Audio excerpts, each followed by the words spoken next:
Acara ini dipersembahkan didukung oleh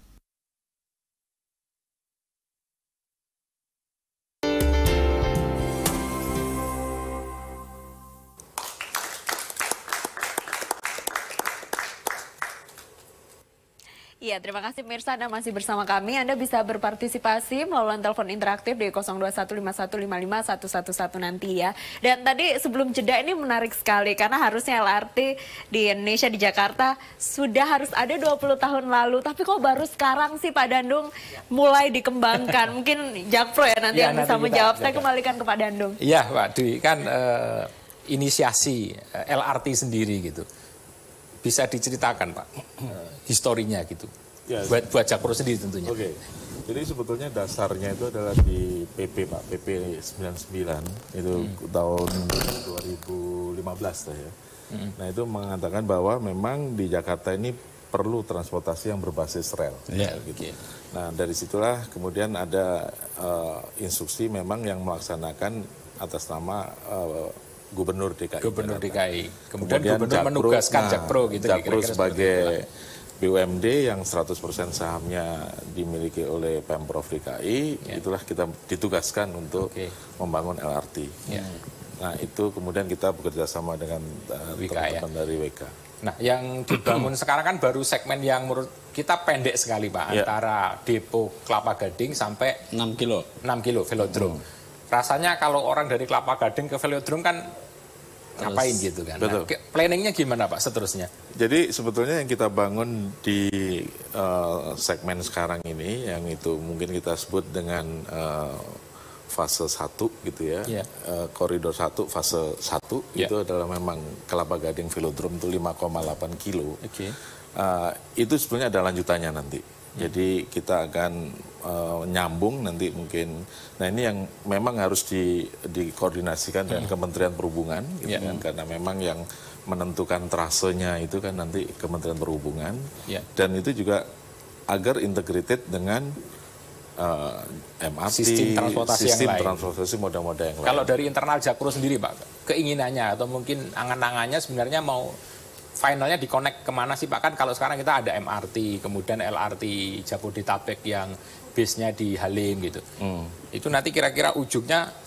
Sebetulnya nanti di fase yang kedua itu ada dari velodrome, kita akan menuju ke Manggarai. Oh, masuk ke Manggarai. Nanti, nah ini tergantung dari Kementerian Perhubungan gitu menentukan trasenya. Apakah nanti dari Manggarai kemudian disambungkan ke Duku Atas lagi. Sementara kan sebetulnya sudah ada untuk yang Jabodetabek. Itu mungkin juga bisa nanti langsung nyambung ke Tanah Abang gitu kan.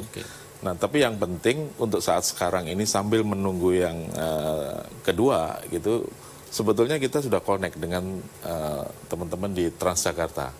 Jadi begitu masuk velodrome itu sebetulnya tinggal jalan kaki kurang lebih 300 meter itu. Tapi kalau nggak ada koridornya juga males Pak orang jalan Pak. Nah itu kita udah didesain, nanti Pak Iwan bisa menjelaskan. Jadi kita udah desain Pak, itu kira-kira hanya 200 meter Pak. Untuk sampai harus disiapkan fasilitas koridornya ke sana. Rawamangun. Dari Rawamangun nanti dibawa oleh Transjakarta sampai ke Duku Atas. Pak Agung, ini kan ditugaskan Pak Dwi ini untuk membangun. Sulitnya di mana sih bangun LRT? Apa gampang saja sebenarnya? Tantangannya di mana? Atau gak ada tantangan? Ya, kalau gampang nggak juga ya, karena LRT kan juga baru ya. Artinya sebelumnya kami juga belum pernah punya pengalaman untuk mendesain LRT. Ini terus terang ya pertama buat kami, sehingga memang tantangannya cukup banyak. Mungkin Pak Dandung, Pak Dwi bisa lihat bahwa di Kelapa Gading sampai velodrome itu kan lalu lintasnya padat. Lahannya juga sangat terbatas. Lahannya juga sangat terbatas. Dan yang unik adalah pada saat kita bangun stasiun, Pak. Kita mungkin kalau kita Pak Dandung pernah ke stasiun-stasiun yang ada seperti di Kelapa Gading Mall maupun di Pacuan Kuda, velodrome dan sebagainya, tangga itu tidak bisa sama kiri sama kanan. Karena apa? Karena pada saat kita mau bangun kena rukonya orang, kena lahannya orang, sehingga kita harus kita rubah lagi, kita desain lagi. Ini kebetulan yang desain Pak Nurjaman ya. Jadi yang kedua safety ya. Itu kita bangun di atasnya jalan yang mana nggak boleh berhenti lalu lintasnya, sehingga memang window time kita juga terbatas sekali Pak Nandung. Nah kalau benchmark Pak, artinya gini, kita kan punya LRT terlambat Pak dengan negara-negara sekitar kawasan lah, mungkin di Malaysia atau Singapura. Benchmarknya sebenarnya apa, dari sisi teknologi maupun dari sisi sistem trafficnya, punya benchmark nggak?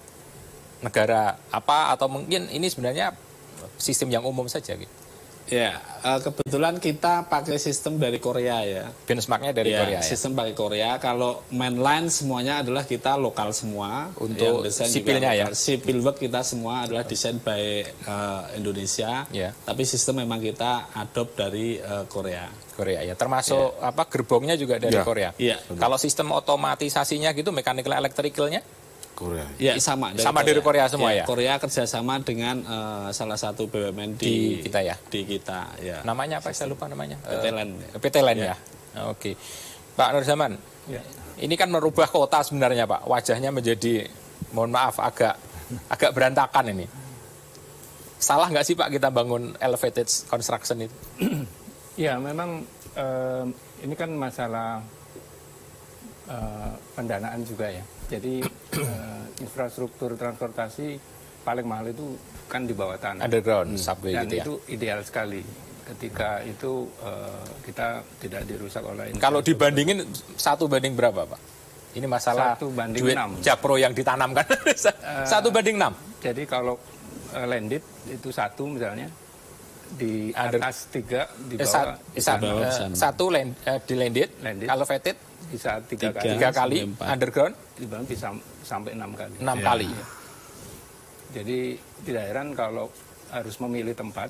Itu sebabnya yang underground itu hanya di CBD atau Central Business District seperti Sudirman Tamrin, selebihnya di atas.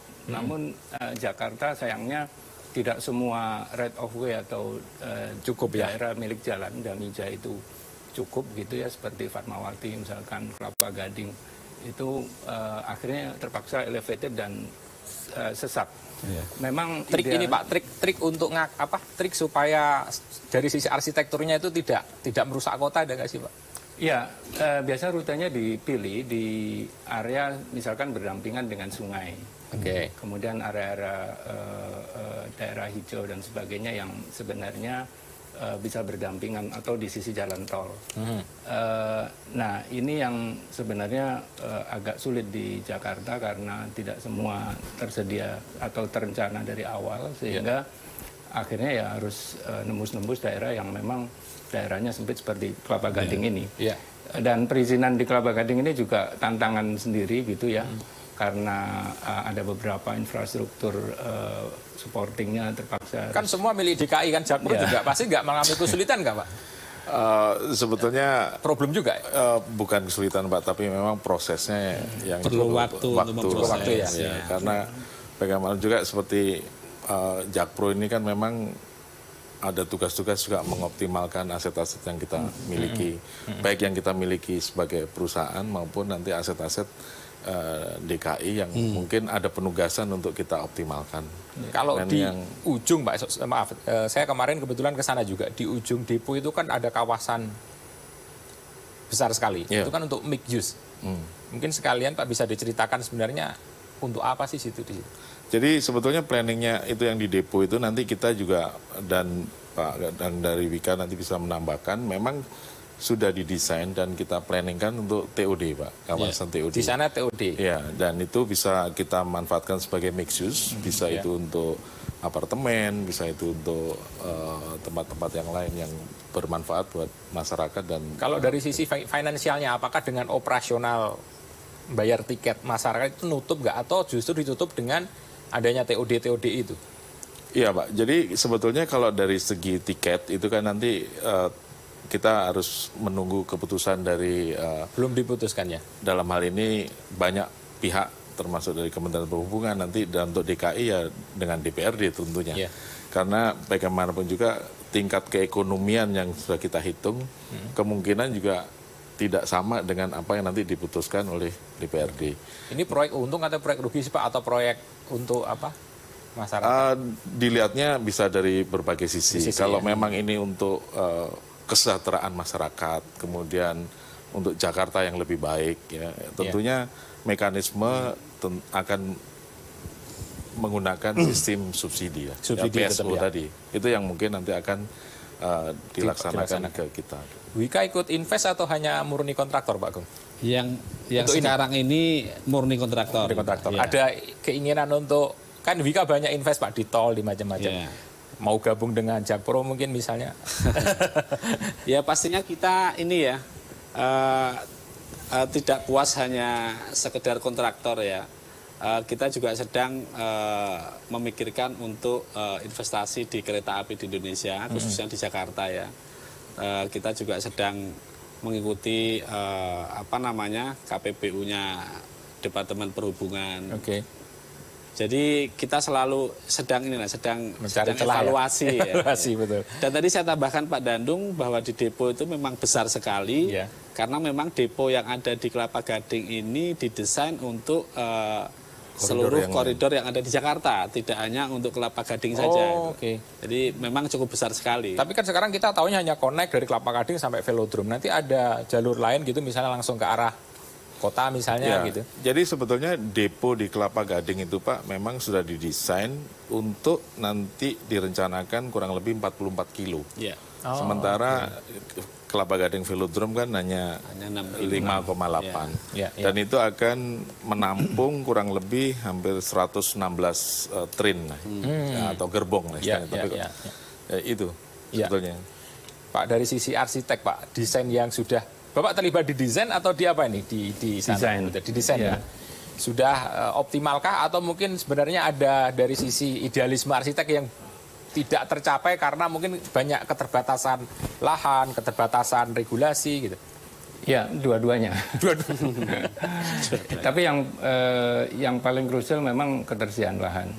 Jadi tidak heran kita mepet sekali dengan properti kiri kanan, baik itu rumah, hunian atau komersial lainnya, sehingga ini memang secara arsitektur kota kurang indah. Kurang indah. Jadi apalagi sosok stasiun itu tidak bisa, harus dikecilkan, ada batas minimalnya, sehingga mau tidak mau cukup besar di jalan yang seperti itu.